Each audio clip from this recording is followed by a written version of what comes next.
Hi guys, this is Vaish from Vaish IAS. So we are going to continue our RS Sharma series. This is about ancient history. So we have done till chapter 19 and totally this textbook has I think chapter 27. Okay, so we are almost there to complete this chapter, this textbook actually. And the last chapter, chapter number 19 was dealing with the Guptas, the political structure of Guptas, where we dealt with the kings actually, the Chandragupta, Samudragupta and their timeline and all. So this time we will be zooming it much more into their social structure, the economic structure, how it is different from the Mauryans or the coinage, the various aspects, okay, the trade aspect and all. So that is what will be dealt in this chapter. Also at the end of the chapter there are 2-3 pages about the art, literature, science and all. So it's very important for your prelims, okay. So take a pen and paper or something while listening to this lecture, and whatever terminologies I tell, please make a note. That will be the only thing which you need to revise for your prelims, okay, as per from this chapter I'm telling. Okay, whichever textbook you read, this content from R.S. Sharma is what is repeatedly asked in prelims. So please make notes of whatever where I pause and tell, okay. So that is about that. Then about the lecture delays, okay, because we have been getting continuous queries over Facebook, YouTube, Gmail, wherever, like please continue the series, okay.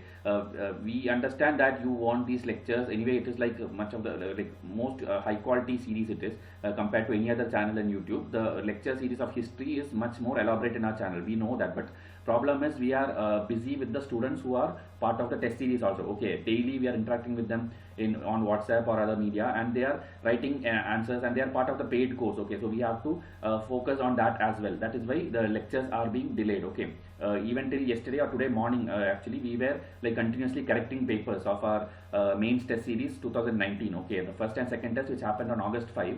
Because the students were also submitting the papers late, we had to sit whole night and correct the papers, okay. So that is why today morning only we could deliver the result, okay. So that also I'll show you a glimpse of the report card, the marks and all, the detailed sneak peek into one of the answers, actually the answer of the toppers or whatever, ma'am will be taking in a separate video, okay, later this week. But before that I'll show you a report card or how the students performed, okay. At least 10 students I have randomly picked up, and I'm showing you the average marks of how the students performed, and details of what was shared to them, okay. The others who are yet to join or who have been like taken the payment details from us and are waiting for the payment or something, please pay before tomorrow, because tomorrow the freedom sale will get over, okay. Like August 18th, like tomorrow all the offers will get over, then again it will be the original price. So those who have been like waiting to enroll or who have taken the details, please make the payment. Others, they can watch the series and then decide whether to enroll or not, okay.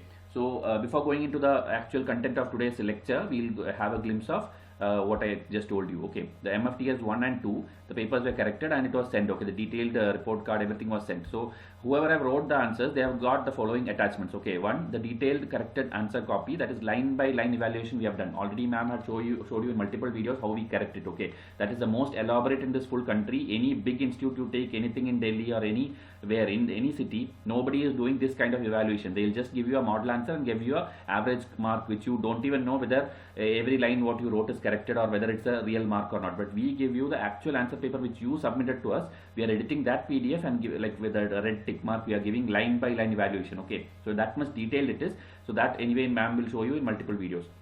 Now the other documents are a detailed report card with sample, which I will show you in this video itself, and then a PDF file today morning we sent out for tips for misunderstood questions. That is because some questions which were directly asked on Spectrum also, students could not answer. They misunderstood the whole question, okay, for the first test I'm talking about, because some questions we framed it in actual UPSC format where a statement will be given and you have to find out what that actually means, and then you have to answer. It's not like simply like suppose explain 1857 causes. We won't ask like that, because UPSC will not ask like a 12th standard level question format. The question will be little bit twisted. You have to understand what is actually asked. Okay, another example I'll tell you. In MFTS 2, Science and Technology, there was a question on artificial intelligence affecting the jobs. Okay, so the question was that. So you have to write how it is affecting the jobs.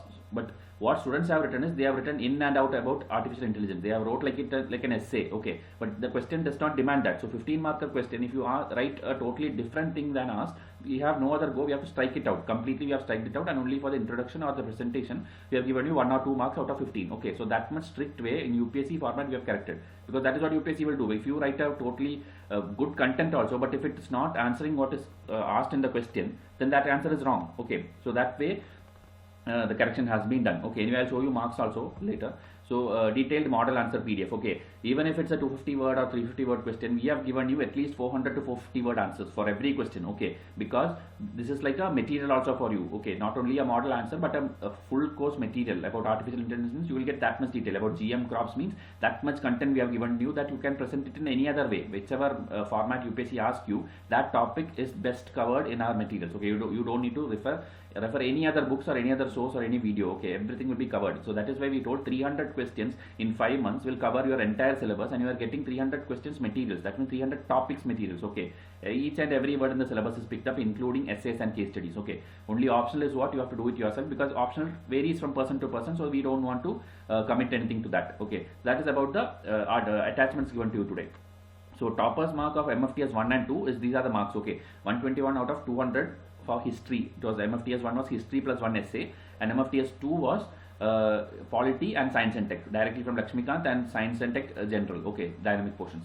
So this is how the marks went, and students have written extremely well. The top 10 ranks, if you see, they are all like varying just 1 mark difference.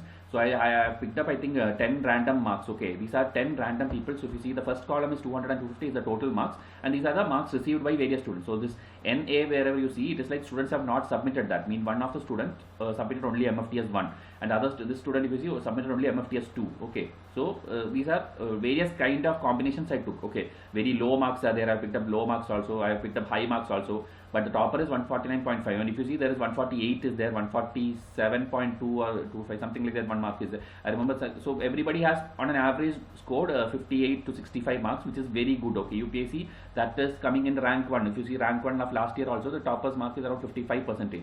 So we have given you exact correction where everything is detailedly checked.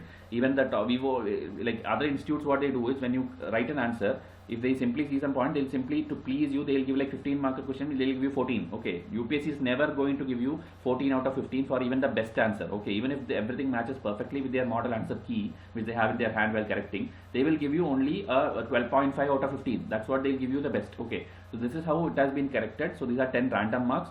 So everything we have showed you, and report card, I think I'll show you in the next slide. Yeah, this is one report card. I am not showing the name here. Here, candidate name, here actually name will be there when the student gets it. Okay, and again here NA means the question if it's not submitted, meaning in the same test itself, students can like skip certain questions, but this particular student has wrote everything. Okay, that is why we picked this up. Okay, everything is written, everything is attempted. This is 80 marks, is an essay question. So 80, 48 is like, it was one of the good best essays. Okay, and I think the highest mark for essay this time is around 57 or 58. I don't remember. I have to check it again. So around like that. Okay.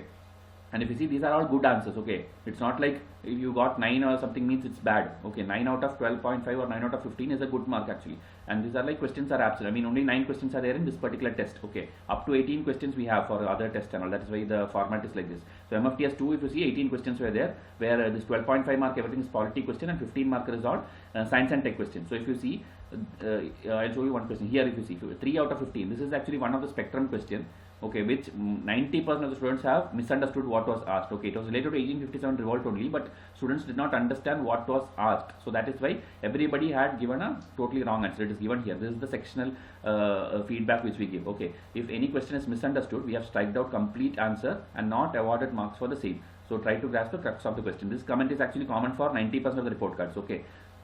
Other than that, whatever positives are there, we have given. If it's submitted well, if it's neatly presented, anything. Okay, everything is given in detail. Even the percentage, if you see, this student has got 112.5 in the MFTS 1 and 142.5, and which is one of the highest this week. Okay, so that is where students are performing. So your competition is doing at this level. Okay, they are writing these many answers every week. So you should understand, if you are not joining with us also, please join somewhere where you get very true feedback, not like people pleasing kind of thing. Because I see most of the Delhi institutes are doing that. You don't even know who is correcting your paper. You don't know whether every line is checked, or simply they give you some average marks and they give you a model report card. It's not at all transparent. That is why we have started this initiative, and students are making use of it. Okay, so that is about this MFTS series. Now we'll go on to the actual lecture. Okay, so hopefully you have got a glimpse of what was done over the last 2 weeks. Okay, so lectures will delay as and when we are busy with the test series work. Next test is on August 19th, this Sunday. Okay, so let's go to the lecture now. So as usual, from the actual PDF we are doing. So Life in Gupta Age is the name of the chapter number 20. You can see it here. So system of administration. Okay, in contrast to the Maurya. So if you see the first line, they are starting by comparing with Maurya. So that is why make notes are heading like Mauryas versus Guptas, and whatever I'm going to tell, make a note there. So in contrast to Mauryas, the Gupta kings adopted pompous titles such as Parameshwara, Maharaja Parambhattaraka. Okay, some titles. Okay, these terminologies you should know. Gupta kings actually took it up. Okay, like Samudra Gupta and all. So this signifies that they ruled over lesser kings in their empire. Okay, this means that like the Mahajanapada system where it's like 16, 20 kings. That many kings will be ruling together. So whoever takes these titles, they will be ruling over the other kings. That is the significance of these kind of title. If Samudragupta has such a title, that doesn't mean he is equal to all the other kings. He is on top of those kings. That is the meaning.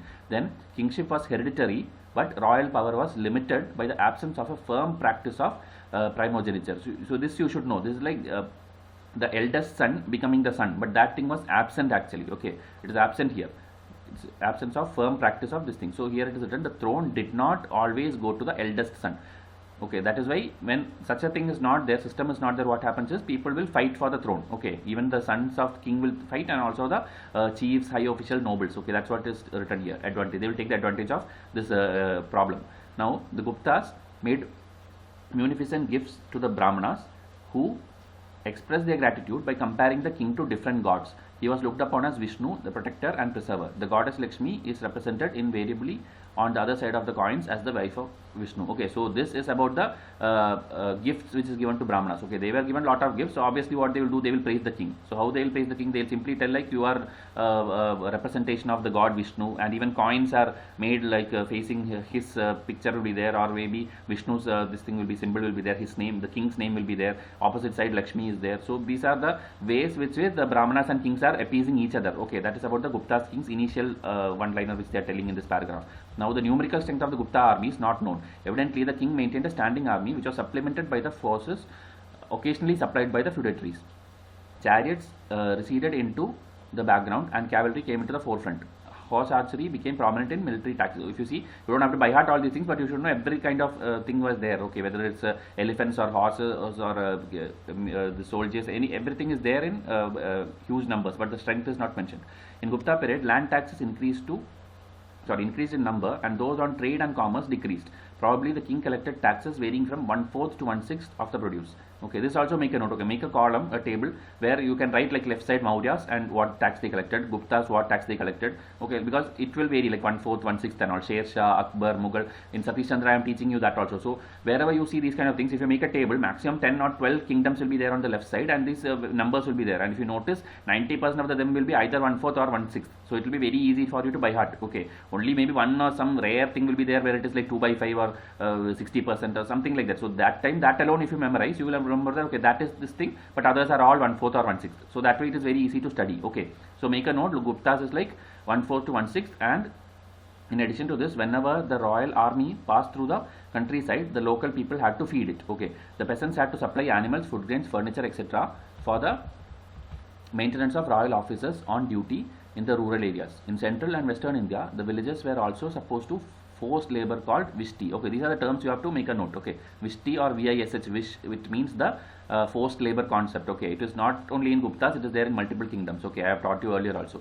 So for serving the royal army and officials, the judicial system was far more developed under the Guptas than in earlier times. Okay, so this is one statement which UPSC can pick up. UPSC will simply put, okay, compared to Mauryas, Guptas had a much more effective judicial system. So if you did not make a note or did not study it properly, you will get confused in the exam hall. Okay, so several law books were compiled in this period. For the first time, civil and criminal law were clearly defined and demarcated. Theft and adultery came under criminal law. Disputes regarding various types of property came under civil law. Okay, so these are various laws. Okay, civil law, this property thing, and this criminal law, this thief and adultery.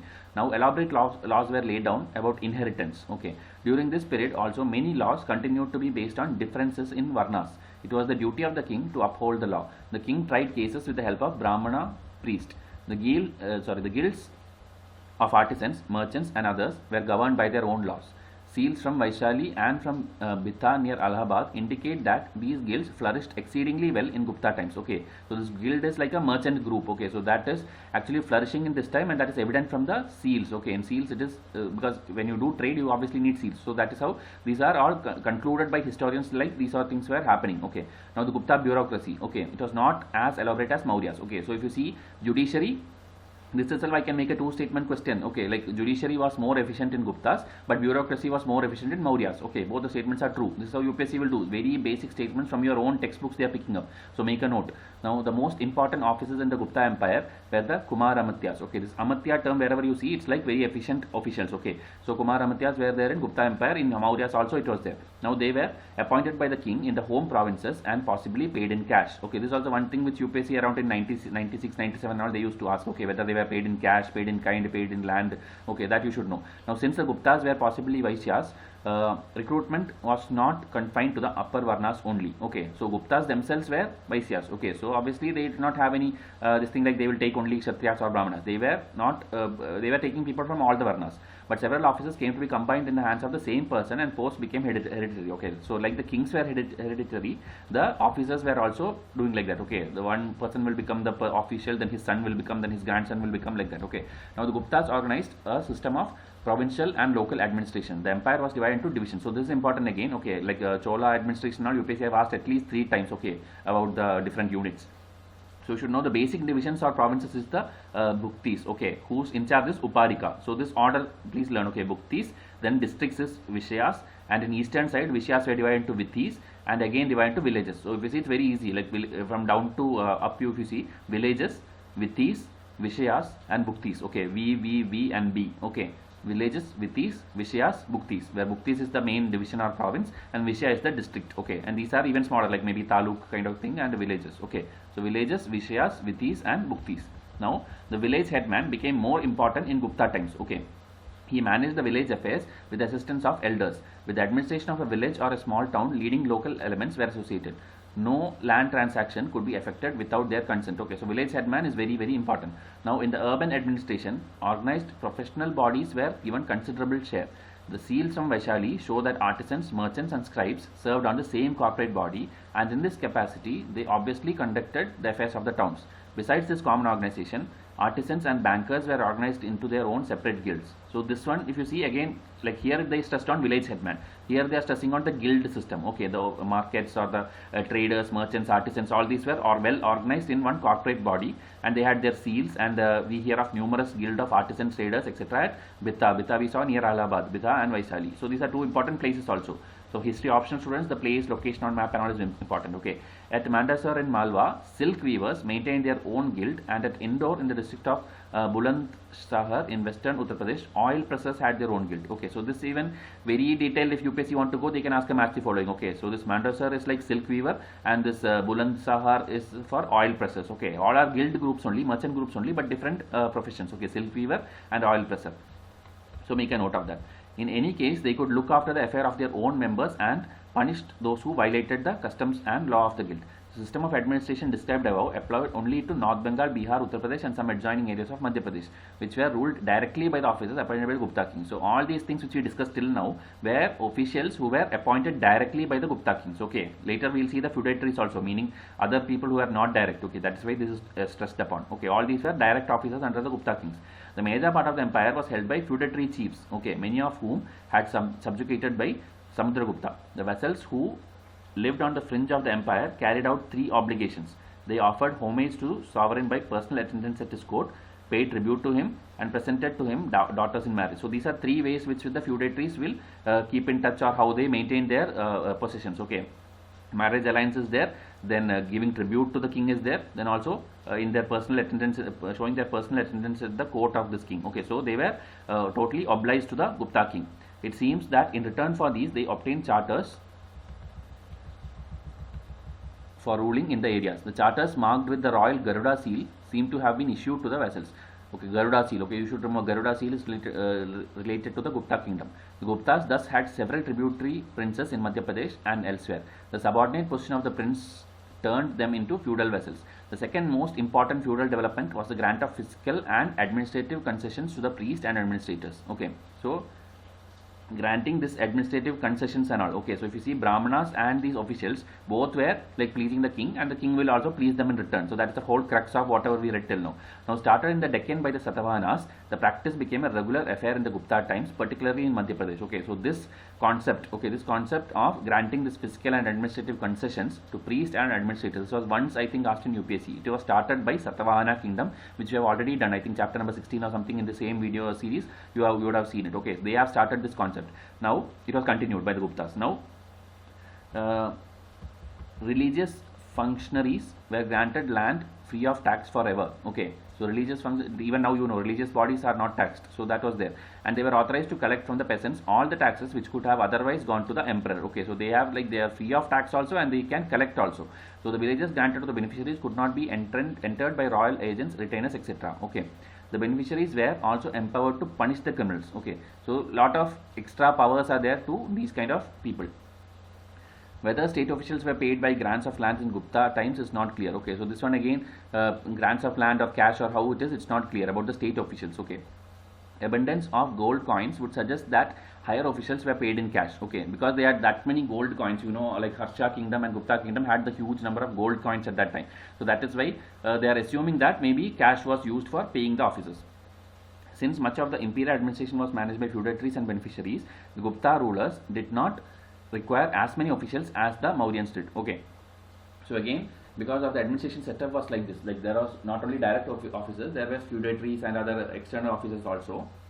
They did not require that many officials like the Mauryans did. Okay, so this is how you have to find out the differences between Gupta and Maurya, because it has been already asked. Now, they did not require too many officers also because the state did not take part in economic activities on any big scale. Okay, so if you see, economic activities also is less compared to Mauryans. Okay, only judicial thing I think we saw like it is more. Okay, or it is more efficient compared to Mauryas. The participation of leading artisans, merchants, elders, etc. in rural and urban administration also lessened the need for maintaining a large retinue of officers. The Gupta neither needed nor possessed the elaborate administrative machinery of Mauryan times, and in several ways their political system appears to be feudal. Okay, so that is also one thing which UPSC can ask as a mains question. How is Gupta more feudal system than Maurya? So this whole 2-3 paragraphs which we learnt now, that is what is the answer for it. Okay, decline of trade and rise of landed classes. We get some idea of the economic life of the people of Gupta from Fashion. Okay, this Chinese travelers, I think I have made a revision chart also. My prelims students would have got it already. Okay, this you can remember like FGH. Okay, FGH in alphabetic order itself. FG means Fashion is the time of Gupta. After that Huan Sang will come, which is H. Okay, Huan Sang came in the time of Harsha. So FGHH, that is the order. Okay, Fashion, Gupta, Huan Sang, Harsha. Okay, that Huan Sang sometimes it will be like Xuan Sang, like X it will be starting. Okay, letter X. So FGHH, that is how we remember. Now, among other things, he informs that Magadha was full of cities and it is rich people supported Buddhism and all. So this Chinese travelers, one problem is they will be exaggerating everything. Okay, they will be telling like it's like one of the most prosperous thing and all. Like you see in this Bahubali movie and all, how they are showing the kingdom. Okay, that much grand, that much possessions and all these things. So we don't know how much it is true, but that is how the Chinese travelers or any writer, historian, when they write about these kingdoms, they have wrote it very, very elaborately. Okay.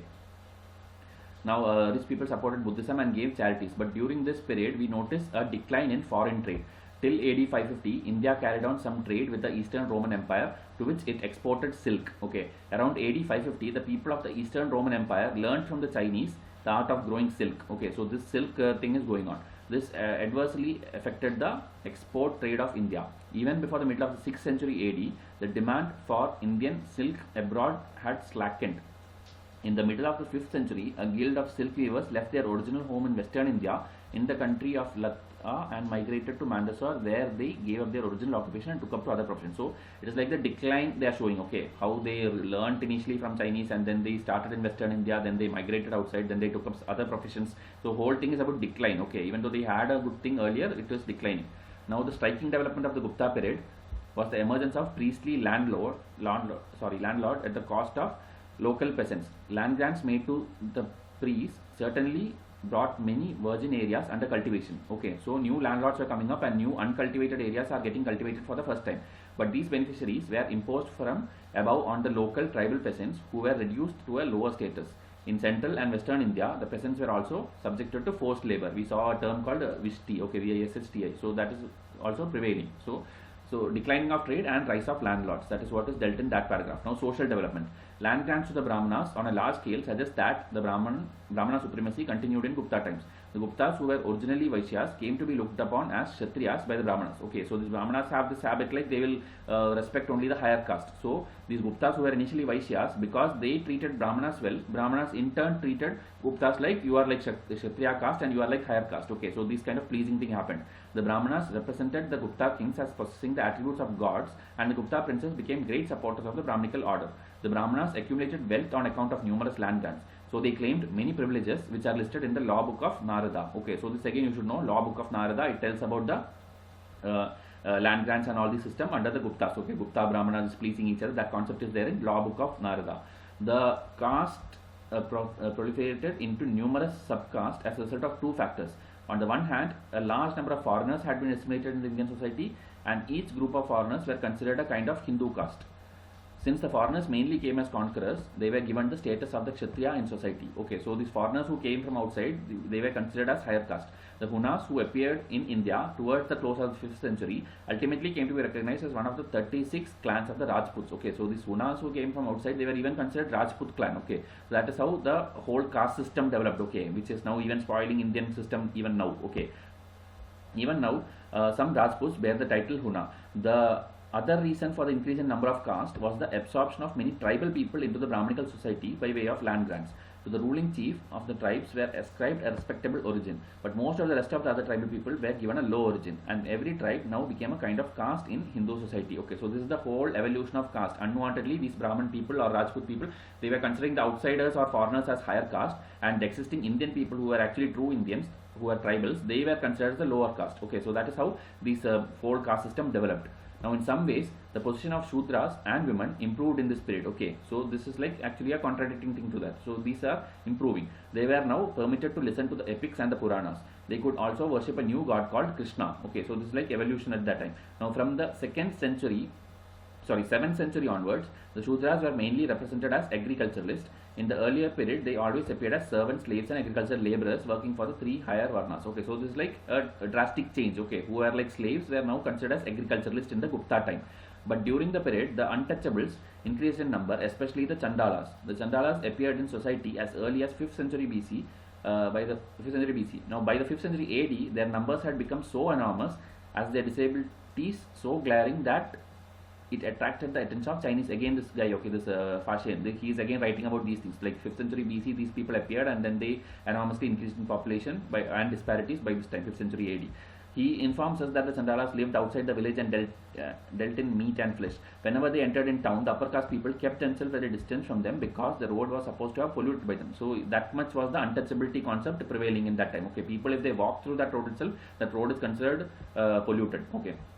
Now religion, Buddhism and Brahmanism. Buddhism no longer received royal patronage. You know, Mauryan's time, Ashoka and all, it was very much important and very much detailedly dealt with. But now Gupta time, it is declining. Fashion gives the impression that the religion was in a very flourishing state, but really Buddhism was not so important in the Gupta period as it was in the days of Ashoka and Kanishka. Especially it suffered in the Magadha.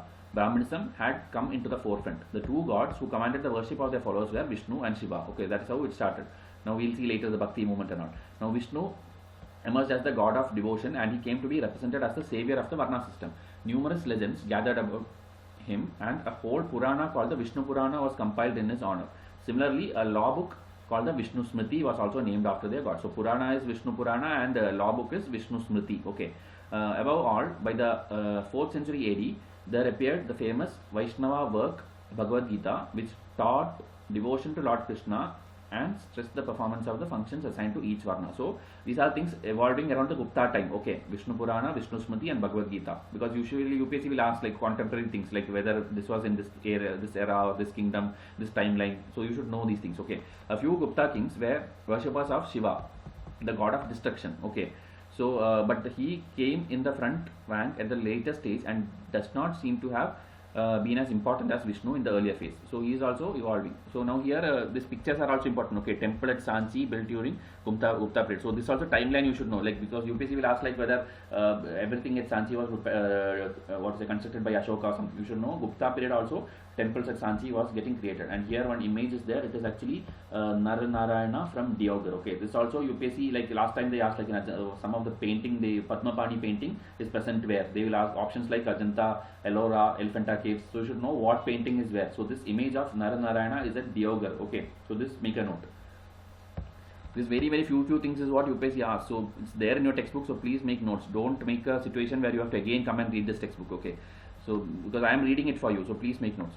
Now idol worship in the temples became a common feature of Hinduism from the Gupta period. Many festivals also came to be celebrated. Agricultural festivals observed by different class of people were given religious garb and color, turned into good sources of income for the priests. So this Brahmanism, priest, idol worship, religious, everything is flourishing in the Gupta period. Now the Gupta kings followed a policy of tolerance towards the different religious sect. We find no example of the persecution of the followers of Buddhism and Jainism. So even though Brahmanism was spreading too much, it is not like Buddhism or Jainism was downtrodden. They were also treated equally.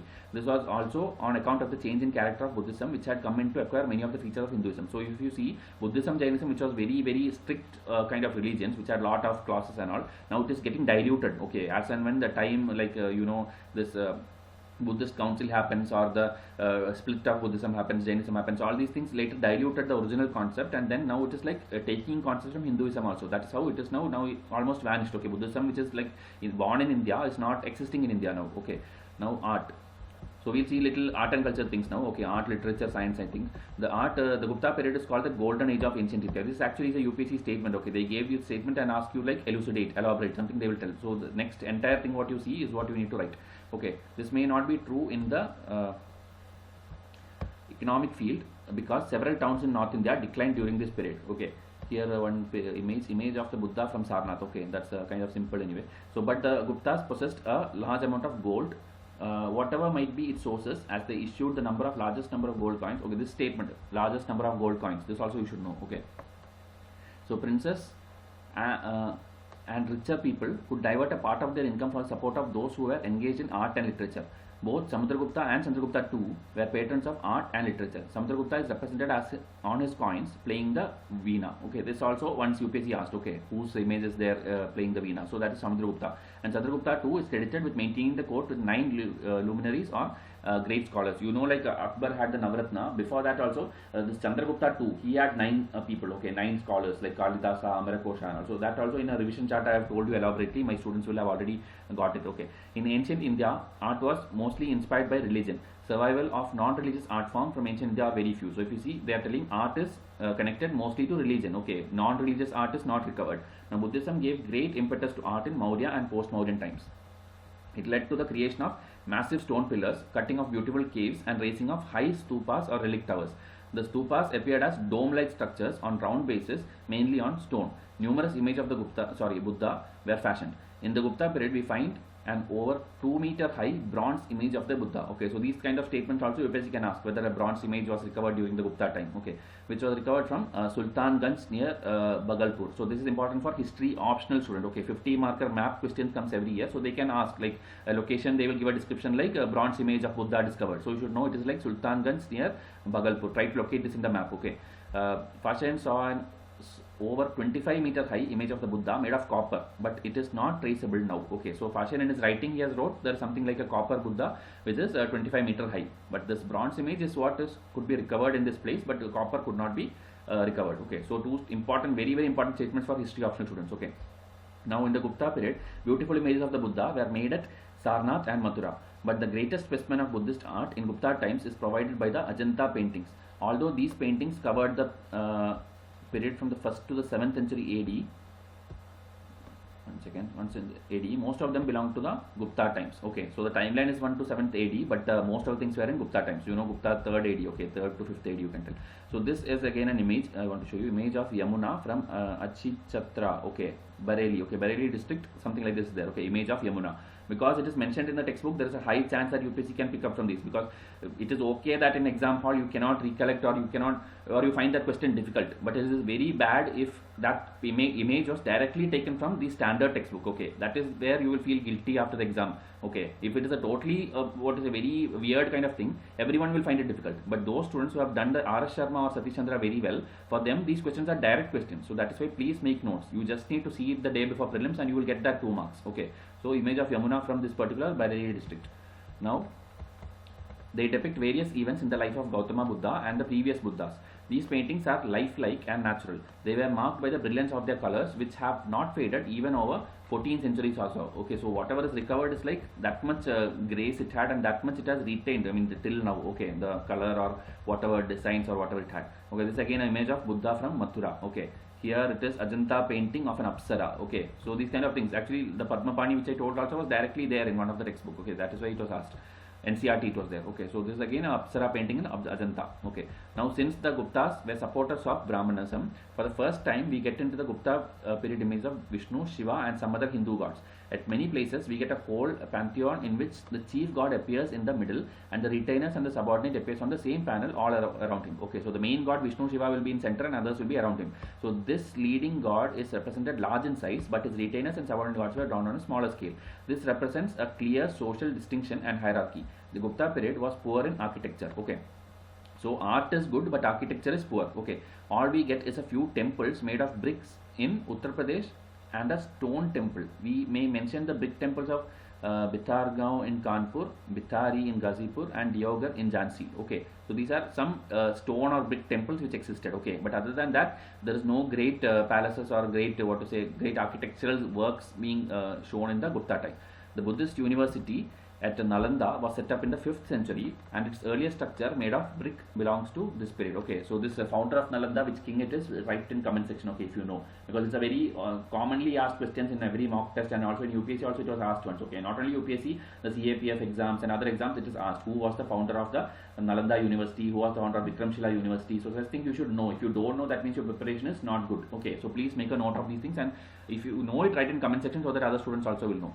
Now art is over, architecture was poor and literature will go. The Gupta period is remarkable for the production of secular literature. Okay, so that also you should know. Like UPSC will ask like whether it was like famous for Hinduism literature or something, but it is secular literature. Okay, now to this period before belong 13 plays written by Bhasha. But what has made Gupta really famous is the work of Kalidasa. You know, Kalidasa questions repeatedly comes. Okay, so you should know this. Bhasha, Kalidasi, all these people are contemporaries. Okay, now Kalidas wrote Abhijnana Shakuntalam, which is considered to be one of the best 100 literary works in the world. Okay, it was one of the earliest Indian works to be translated into European languages. The other work being the Bhagavad Gita, which we already saw, that Vishnu Smriti and all those things we saw. Two things can be noted about the plays introduced in India in the Gupta period. First, these are all comedies. Okay, we do not come across any tragedies. Secondly, characters of the higher and lower caste do not speak the same language. Women and Shudras featuring in the plays use Prakrit. Okay, so that you should know. The higher Kalidasa also did this. The higher rank people, higher caste people, they will be speaking in Sanskrit, and the poor or the downtrodden women, Shudras and all will be speaking in Prakrit. Okay, so that you should know. During this period, we also notice an increase in the production of religious literature. Okay, so earlier we saw secular literature, then religious specific is also coming. Now, most works of the period had a strong religious bias. The two great epics, namely the Ramayana and Mahabharata, were finally compiled probably in the 4th century AD. So that's also again Gupta time. The Ramayana tells us the story of Rama, who was banished by his father Dasharatha from the kingdom of Ayodhya for 14 years, and this is all you know, right? So stepmother Kaikeyi, he faithfully carried out the orders of his father and went to live in the forest, where his wife Sita was abducted by Ravana, the king of Lanka. Eventually they are telling the full Ramayana here, okay, in crux. So they'll bring back Sita and all those things. So the story has two important moral strands. First, it idolizes the institution of family in which a son must obey his father, the younger brother must obey his elder brother, and the wife must be faithful to her husband in all circumstances. Second, Ravana symbolizes the force of evil and Rama symbolizes the force of righteousness. In the end, righteousness triumph over the force of evil. You know, this Diwali festival and whatever we have. And good order over bad order. Okay, so now that's about Ramayana. The Mahabharata is essentially a story of conflict between two groups of cousins. Again, they will explain the whole Kaurava Pandava thing. Krishna will interfere, Pandavas will emerge victorious. Okay, I am not reading it. Now, the story also represents a victory of righteousness over the force of evil. The Bhagavad Gita forms an important part of the Mahabharata. It teaches that a person must carry out the duties assigned to him by his caste and rank under all circumstances without any desire or reward. The Puranas follow the lines of the epics, and the earlier ones were finally compiled in Gupta times. They were full of myths, legends, sermons, etc., which were meant for the education and edification of the common people. The period also saw the compilation of various smritis or law books written in verse. The phase of the writing commentaries on the smritis begins after the Gupta period. So again, if you see the full crux of it is this Bhagavad Gita coming in, the Kalidasa's work is there, Ramayana Mahabharata is there, and everything is like righteousness over evil. And here the Puranas they are telling, okay, epic lines and all. And it's again myth, okay, myth, legends, sermons, etc. And then this compilation of various smritis and law books also were happening. Vishnu Smriti you already saw, and then this again will continue after the Gupta period also. That is the whole crux, okay. So don't bother that I am reading it very fast. I am reading it very fast, but I am immediately telling you the crux also, because detailing factual thing anyway you have to pause it and then write the notes like this term means that, or that came in this timeline, or this is contemporary of that thing, that and all you have to make notes. But the whole crux I am again pausing and telling you at every point, so please don't bother that I am reading it very fast. If you read it slow, we will take lot of lectures to complete, and that is unwanted, okay. That is how, in that way we can do, like we can make hundreds of videos for you, but that is not necessary for this kind of factual thing, because out of 100 questions, maximum 2 or 3 questions are going to come, okay. For that you don't need to waste lot of time. The more faster you learn, the more better it is. Because I have a little bit command over this subject history, that is why I am going very fast and I am helping you out, okay. I am reading every word of it, so please focus. Now the Gupta period also saw the development of Sanskrit grammar based on Panini and Patanjali, okay. Again two, like Bhasha we saw, Kalidasa we saw, now again two people, Panini and Patanjali. We have a big revision chart, okay, about hundreds of people, about all these people, what are their books, what is their timeline, everything I have explained, and my prelims students would have got it, okay. The soft copy they have it. This period is particularly memorable for the compilation of Amarakosa by Amarasimha. Okay, so Amarakosa is the work actually. His name is Amarasimha. Okay, who was a luminary in the court of Chandragupta II. I told you 9 people were there in Chandragupta II's court actually. So 2 are Amarasimha and Kalidasa. So that also 9 people I have like listed in my chart. One is a author, one is a historian, one is a doctor, one is a magician. There are many people. Okay, 9 people have 9 different characteristics.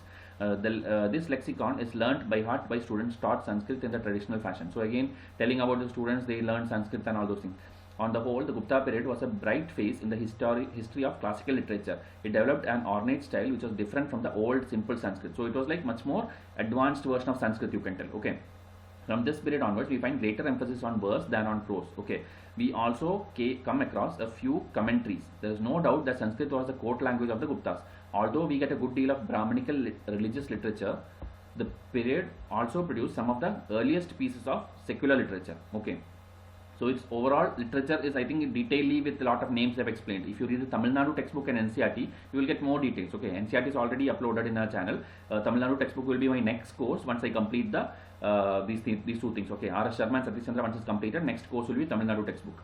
Now, science and technology. In the field of mathematics, we come across during the period a work called Aryabhata written by Aryabhata. So if you see, all these people are in the same timeline. Okay, that is one thing which students often confuse. If they ask like who are our contemporary, you will think like Aryabhata is somewhere in the past or something, but you should know all these people are in the same timeline. Okay, this Bhasha, Kalidasa, Amarasimha, Patanjali, Panini, now Aryabhata. Okay, all these 6-7 names which I told, all are contemporary who belong to the Pataliputra. Okay, present day Patna. Okay, it seems that this mathematician was well versed in various kinds of calculation. A Gupta inscription of 448 from Allahabad district suggests that the decimal system was known in India at the beginning of 5th century AD. In the fields of astronomy, a book called Siddhanta was compiled. It was influenced by Greek ideas, as can be inferred from its name. Okay, so this name, if you see Roman kind of name, it's there. So it's like influence from that idea, but it is based on astronomy. The Gupta craftsmen distinguished themselves by their work of iron and bronze. We know of several bronze images of the Buddha. I already told you one Sultan Gaj or something, one place was there where 2 meter high this thing was there. Okay, bronze image was there which was recovered, which began to be produced on a considerable scale because of the knowledge of advanced iron technology. In the case of iron objects, is the best example is this thing. Okay, this iron pillar in Delhi. Okay, Mehrauli. Okay, this is actually very famous. It's actually asked in history optional also multiple times. So this actually doesn't rust. Okay, that is why it is very famous. The iron things, obviously, when you know when it's exposed to air or water, it will rust. But these things does not rust. This is like one of the most incredible architecture thing which you can tell about that age. So 4th century AD it was created, and 15th century it is like subsequently now it is there. and technological skill of the craftsman. So it is now impossible to produce such a pillar in any iron foundry in the West until about a century ago. So until a century ago, this kind of technology was not made by anyone, okay, which an iron pillar which does not rust, okay. Only a century ago in the West, I think it was created. So it is a pity that the later craftsmen could not develop this knowledge further. So nobody could further develop it. That is the whole crux of it. So I think in detail we have seen the art, literature, social structure, economic structure, the merchant guild and everything. So these are some questions which you can see, because these are same things which UPSC will ask, but in a twisted way they will ask. Describe the system of administration, survey the economic life of the people. The Gupta period is also called the golden age. So this actually it was asked, okay, same thing was asked in UPSC, okay. So give an account of the social and religious conditions of India in Gupta times. Who was Fashion? What does he say? So these things are actually telling you what is actually you covered in this textbook, okay, in this chapter. If you can answer these things, that means you have understood the lecture, okay. Or if you don't know, watch this video again, make notes according to these questions, and when you attend a mains test series, whichever test, not only ours, anything, you can present it in a very organized way, because now you will be knowing how clearly it is different from Mauryas or what is the specialty of Guptas, okay. So that I have covered now, and I think I don't have any MCQs today to show you because I did not put it in the slide. Anyway, this mains thing which I told you, test series, consider it. It is very well suited for any serious aspirant.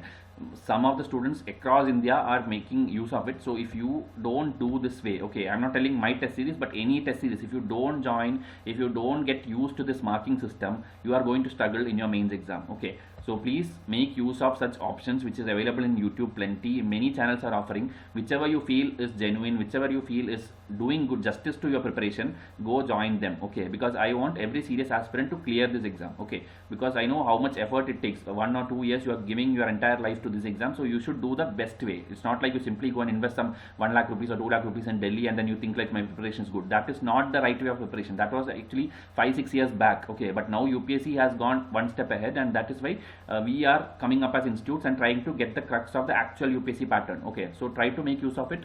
Anyway, all the best for your preparation. I'll continue with the next lecture soon. Until I come with next video, thank you and have a nice day.